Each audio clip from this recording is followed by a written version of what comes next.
Bandwidth for this podcast is brought to you by Ideate Software. Be sure to check out all of their great Revit applications designed to increase your productivity.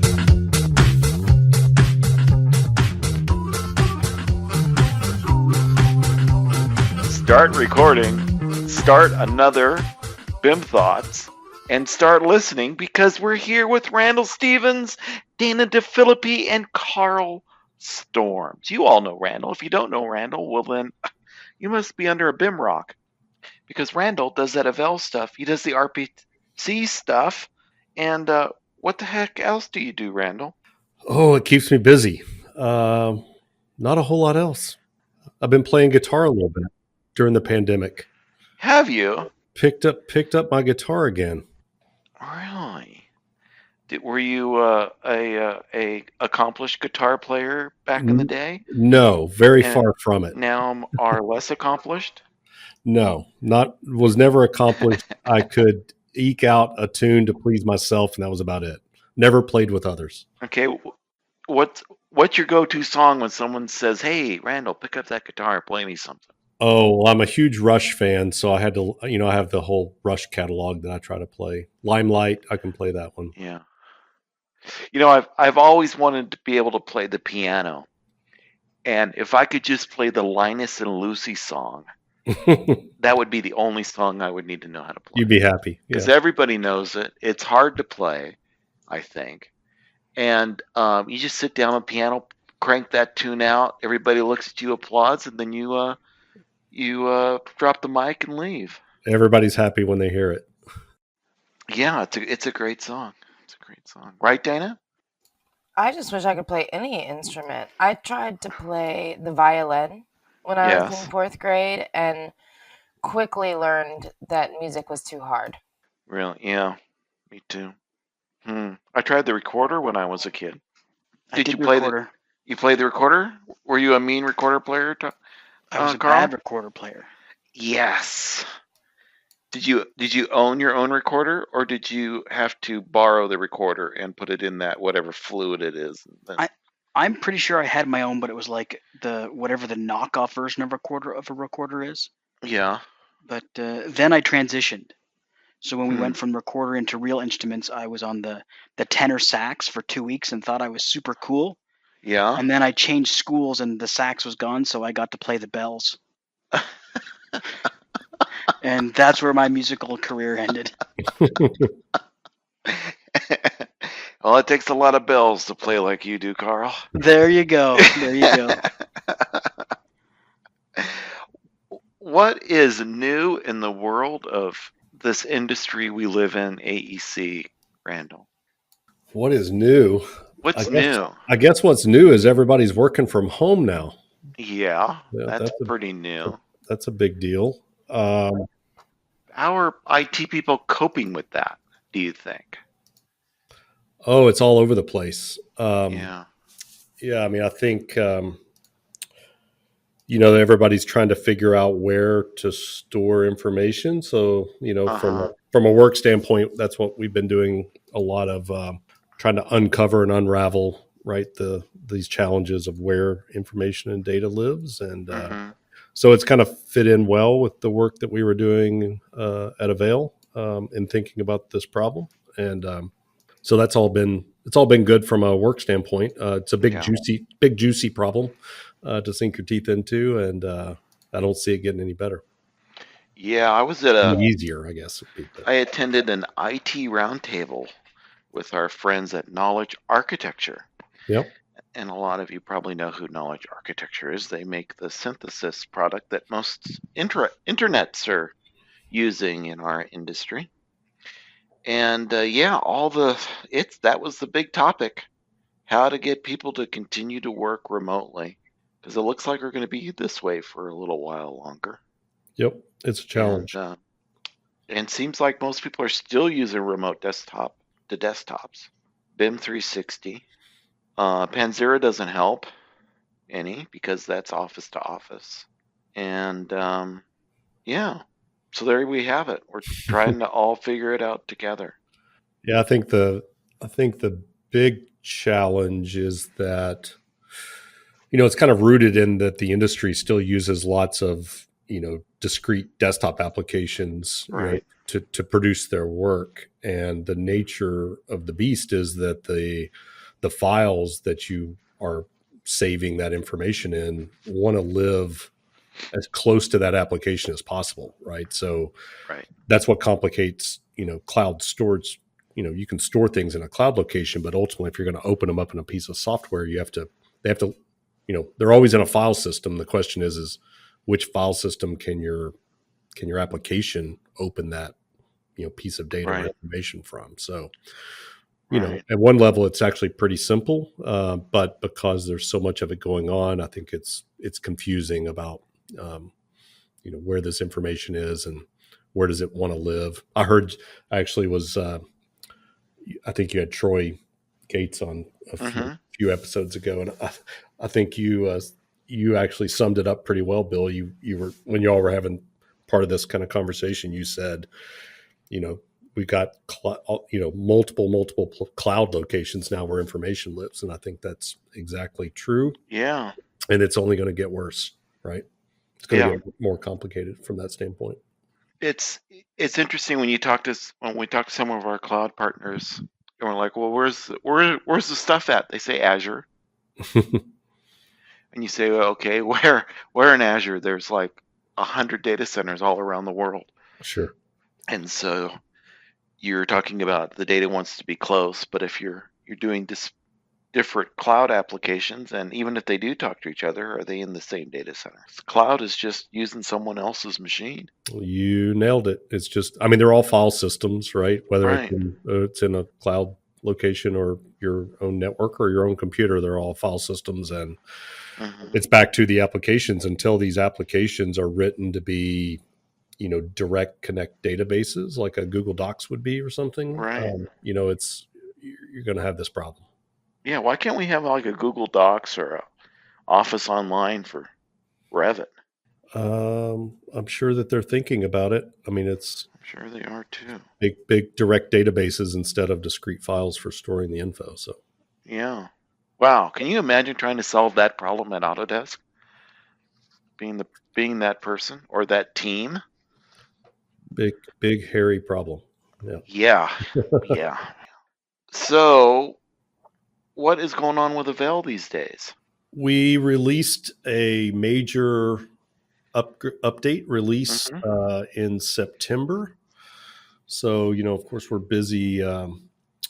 We're busy, with a lot of our larger customers trying to help them get that rolled out across their enterprises. So, it's one of those things when you're developing products like this, it seems like we finished, months and months ago, right. It takes a while for people to consume what you've done. So it's almost like, seems like old news because we're working on new stuff already, but it's like, okay, there's this lag between when you're thinking about it, when you actually do it, and then when people actually start using it or take advantage of it. And that could be sometimes months in between. So, right. So all the old stuff to you is new to us. Exactly. Yes. That's a good way to work. That way we're always, at least it keeps us interested in what's next, right? What's new. I don't know if you use AVAIL, Dana. Do you use AVAIL? I do not use AVAIL, but I am currently on their website looking at AVAIL. And it looks like their interface, the AVAIL interface is really nice, easy to use. Have some different channels. How do you find it on searchability? I feel one of the comments on the other one, we won't necessarily name names, but I find that like 50% of my time is just searching for content, tags or updating libraries or, all of these new interfaces. There's just like a million checkboxes. BIM360, you have the waffle, and then you have like the little settings, and you got a waffle. And you got a hamburger? Yeah. And maybe some other sort of breakfast foods. I like the breakfast foods. We were just talking about breakfast foods. We need a bacon button. Bacon button sounds amazing. Yeah, maybe we could do like a turkey style. You could have two different buttons. A tofu button. Yeah. What is that? Impossible button. I think hash browns have to be on there. The impossible button. Everybody wants an easy button. That's the magic button. Easy button. The easy button is the magic button. Yeah, the bacon button would definitely have to qualify as a magic button. Right. So what's the bacon in AVAIL? How does it search? How does it tell Dana all about that? The cataloging of the content, if you will. Is there tags that you can associate to things? The different searchability of libraries, things like that. Yeah. So one of the big things about this latest release is we did redo the way we're, at least the user interface for search. We're kind of the opposite of what you described, Dana. We try to have as few buttons as possible, which we think increases usability. So basically it's one big search box now on the front that you just start, typing in what you're looking for. Technically we used what's called Elasticsearch on the back end for the search engine. So that's a very popular searching technology that's used, all across the world, lots of different applications. We technically, as far as like tags, we do use tags, what we would call tags and metadata. We pick that information up both from the files themselves, if we have the ability to crack open the file and get data from it. So in like something like Revit content, we can actually pull out parameters and different kinds of information. And then we also pick up, AVAIL's completely content agnostic. So we don't really, as long as it's coming from a file system, we can index it, organize it. So we pick up a lot of tags and metadata from the file system information. So your folder names and, the places that you've tried to organize and, adding information based on what folders you've put things in. So we can pick up all of that information. It's all searchable as well. Mm-hmm. Yeah. And in our environment, Dana, we have AVAIL. And we have what is called a stream server. And what that does is it does all the work for us, or a lot of the work. Because it goes and we tell it which folders we want it to look for, and it goes and finds all the Revit content and indexes it for us. And then so that's something you have to have on your C drive. No, that's actually because our content is on our network drive, our shared content. The stream server is in its own virtual machine. And it uploads the metadata up to the AVAIL servers. So when our users connect and start AVAIL, it's talking to their servers, AVAIL servers. And then when you search for something, it then finds it based on what our server found. So it looks for metadata. It looks at the file structure as well. Because when we started, we didn't have anything. We just had a folder on the G drive where we kept all of our families and things like that in a folder structure that made sense. So furniture was in a furniture and then, broken out into folders. AVAIL picked all that up and said, oh, this must be furniture because it's in the furniture folder. So I'll attach a furniture tag to it. And then it looked for those families for different parameters. And then it also looked at the family type files and indexed all those as well. So you could search for like a size of a desk if it used a family type, for example. So it found all that stuff too, all the JPEGs and all the other files that's on your file system. So it's pretty cool.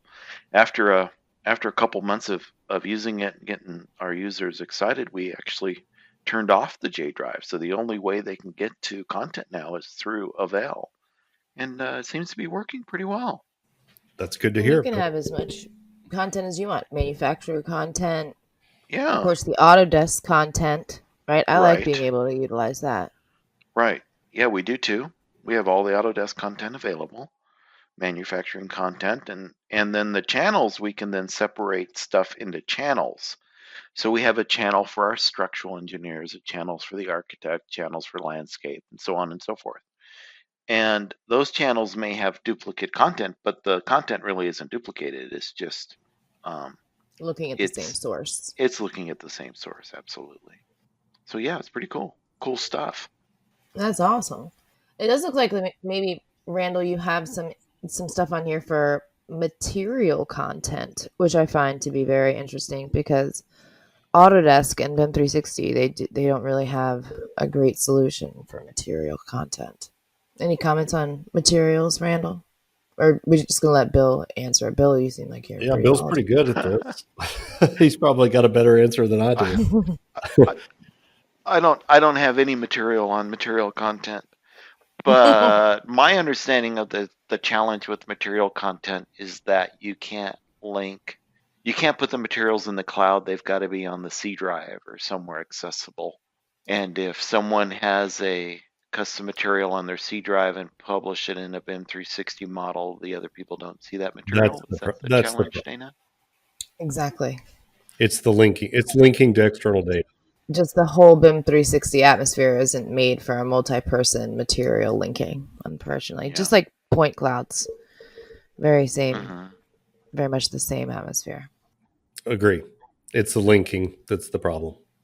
It's the linking to textures and that's a whole different challenge of how do you, and now when everybody's trying to move to the cloud, it's exacerbating that problem again, because now the files aren't where they were originally.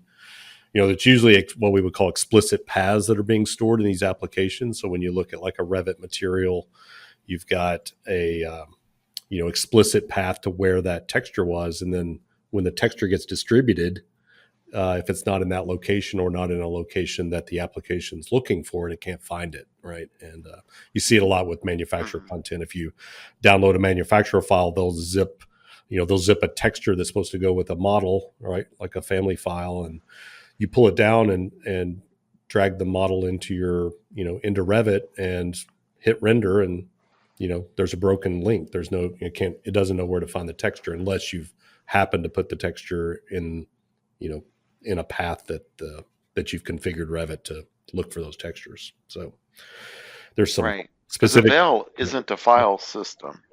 We are not a file. It's just an indexing system. We can't throw files in AVAIL. We sit on top. We do now do hosting. We offer hosting cloud, so you can host it, but ultimately AVAIL sits on top of file systems, whether they're on-prem or in the cloud. We don't really care. We're kind of agnostic. Yeah, I don't know how we could solve that material problem other than, especially remote. Yeah, I was having. When you're all in the office, it's easy.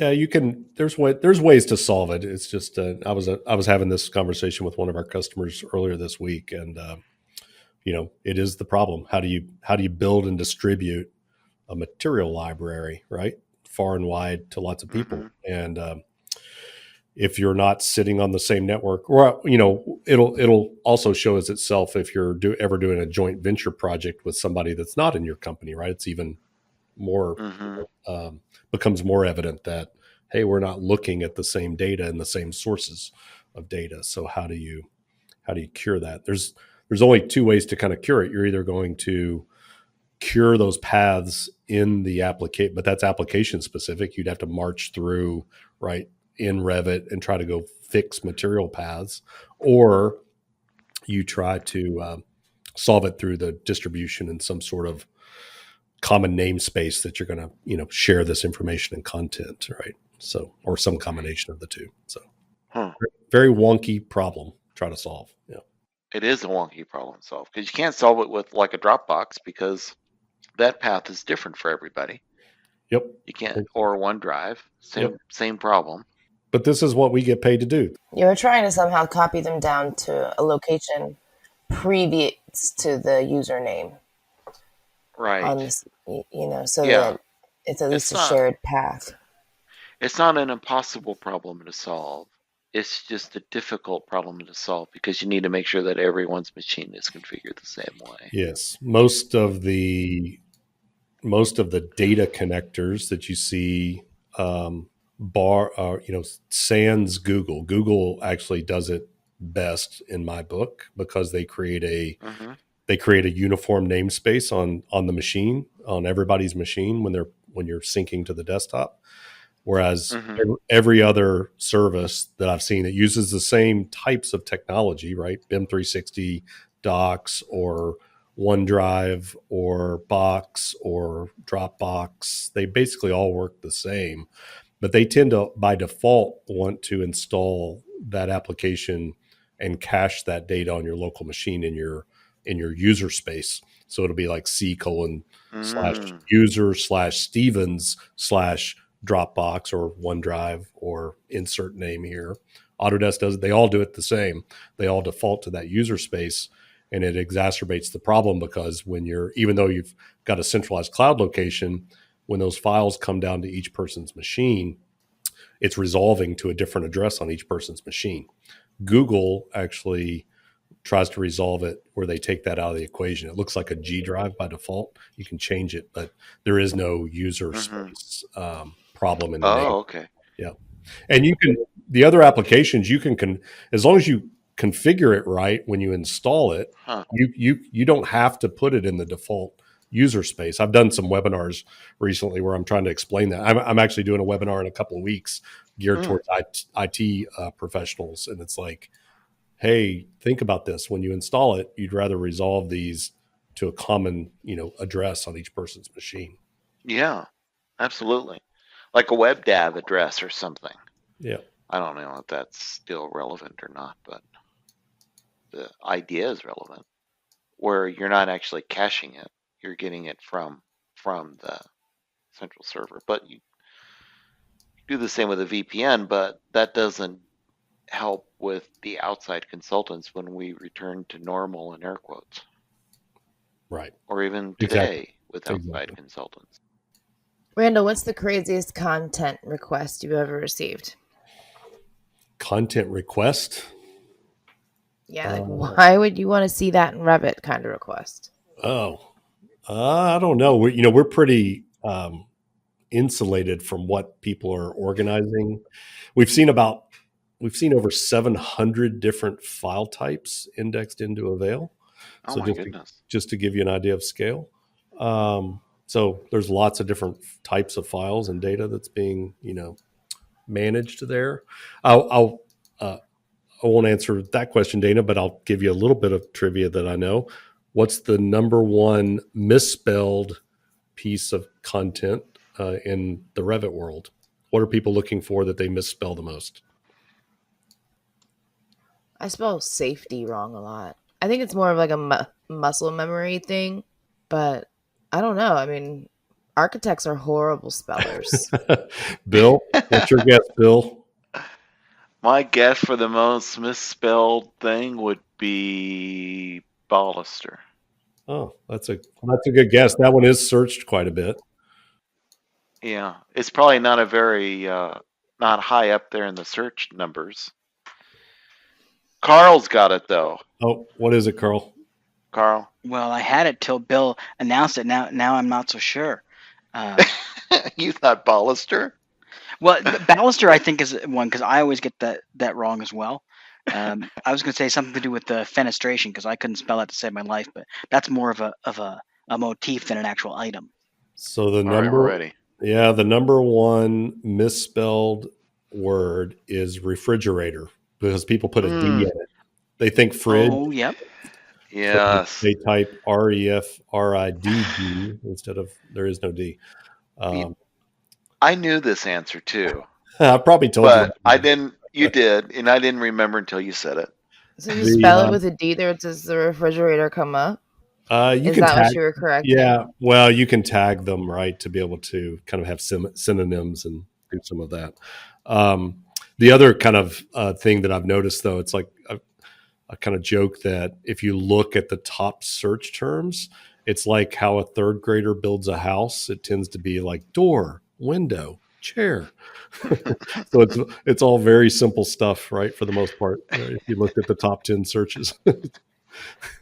It's funny when we had Harlan on one time, he says the number one command in Revit was escape. By far, the number one command.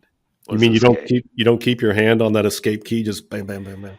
Yeah, well, I think it's like the clear all key on a calculator. The more you hit it, the clearer it gets. Are you a multiple clear all kind of person, Dana? I hit escape probably 3 times when I probably needed to hit it twice. So I can understand how that number gets escalated or inflated really, really high, really quickly. I'm right there. Like Randall said, my left hand is always, I even tried, if I have to create a shortcut, I try to do it close to my left hand, like with the D or an S or whatever. You're not a left-handed shortcut person, are you? Not left-handed, but, right hand's on my mouse. It just makes it easier. Right. That's right. You were going to enlighten us with a story, though, I think. Oh, yeah, AutoCAD. When I was teaching AutoCAD, escape is, it takes 3 escape to get out of the deepest command in AutoCAD. It takes like 5 to get out of the deepest in Revit, right? Like if you're deep into a setting. Yeah, it could be. Especially some of those system settings. Mm-hmm. Yeah, you can get in there pretty deep. Pretty deep. Dynamo doesn't like those levels of inception. That's funny. That's what we call when you remote desktop into a remote desktop. Yeah. Is inception. You need to do the inception method. Like somebody sharing their remote desktop screen with you. Very meta. Uh-huh. Randall, what's the good bourbon these days? What is the good bourbon? Well, my wife and I, our kind of go-to is Basil Hayden. That's a very, I call it like the gateway bourbon. It's an easy one to drink. Good value. Uh-huh. I've been on a gin kick lately. I like gin. Gross. You don't like gin? Juniper, I don't know. It's just like so fragrant. When you get I've been doing some of the Japanese gins, and they're pretty good. And my daughter got me hooked on Empress 1809 gin. It's blue. Do you just put it like with tonic or on the rocks? Yeah, with How do you drink tonic it? with a little bit of lemon in it. Okay. And with the Empress Blue Gin, when you put lemon in it, it turns purple right before your eyes. It's pretty How about that? Yeah, it's worth it. It's worth the second or third just to see it do it again. So now Bill, you have to tell everybody why you asked me about bourbon. We didn't get that at the beginning of this. Well, that's because you're the bourbon king. I have a glass right here. This is AVAIL Bourbon Club. Because I'm in Kentucky, and that's where you're in Kentucky. They that's make about 90% of all the world's bourbon is made in Kentucky. So I thought if it wasn't in Kentucky, it wasn't bourbon. That's not true. It has to be made in the United States. Oh, really? Yep. Wow. Kentucky just became, when it started becoming popular back in the 1800s, you couldn't, there was no artificial filtration. So Kentucky just happened to be because of the limestone, great place for good iron-free water. So that's why it's all located here. But you can make it anywhere in the United States and call it bourbon. There's some other rules, but. So the limestone is what makes bourbon. Part of it, that, and then oak barrels and oak barrels. That's right, and they can only use the oak barrels once. Had to be what they call virgin barrel, yes. And then you know what they do with the barrels after they've had bourbon in them? Yeah, they sell them to whiskey producers. They usually go to Scotland. That's where the Scotch goes in them after that. Yeah. So Jameson uses like leftover Jack Daniel bourbon barrels or something. If you go look at pictures or watch documentaries from inside the Scotch distilleries, you'll see all the barrels have bourbon brand names on them usually, right? Because they're just using those used barrels. Yeah. Anyway, we could do a whole nother episode on bourbon. We could do a whole nother episode on bourbon, drinking bourbon over Zencaster. I would bring somebody along that knows a lot more about it than I do, but I just enjoy it when I can, and then usually get to go around the world and share little bourbon with people. It's usually well received. There's a bourbon guy on YouTube. I'm gonna reach out to him and see if we could have a bourbon club episode. There you go. And I'll make sure to invite you, Randall. That would be fun. We'll do it over Zencaster. That would be wonderful idea. It will be an extra challenge because I don't care for bourbon. You haven't had good bourbon, though. For dark liquor. Oh, you don't like dark liquor? Well, So it's an extra. So the challenge is accepted, Dana. Awesome. I do not mind maybe like Blanton's. Something that's like really, really nice on the tongue, not too harsh, but I'm It's definitely. I think it's an acquired taste. Lots of things are acquired. yeah, like gin. Well, Randall, it's been a lot of fun again.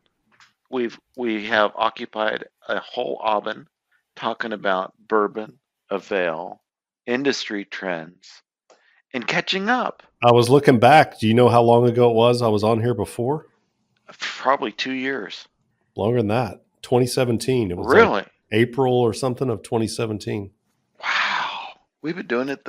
We have been doing BIMThoughts since I think 2015. I don't know. A long time. Time flies when you're having fun, right? Time flies when you're having fun.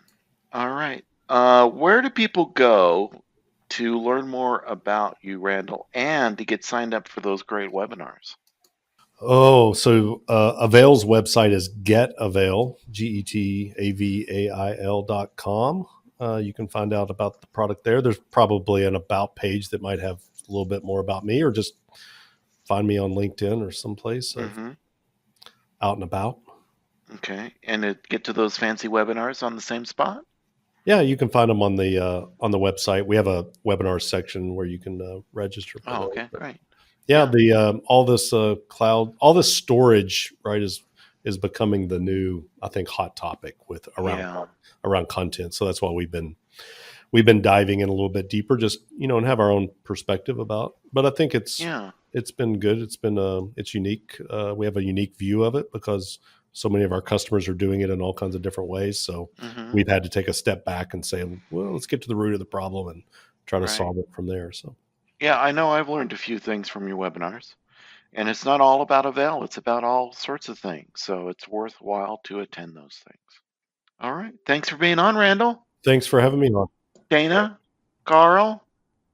So join us next time when Carl says, "Yay, bourbon." Yay, bourbon.